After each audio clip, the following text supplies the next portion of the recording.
ngày muốn vô lốp bùa nó đã cả thao mùi màu bông tực chanh bị sai là khi mà mơ biển tịch thả về trầu lấy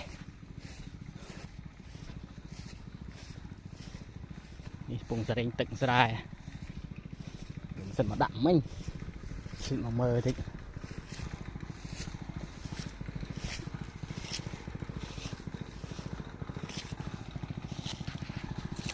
giá chỗ không vốn chỗ mua đồ xăng ạt vào mau ngày xưa mua nè giá trời chụp lâu đâu vậy toàn gì cái đào không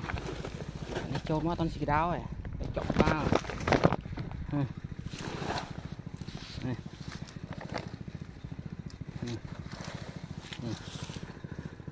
chọn mua vào sáng sớm mua ra trời đá này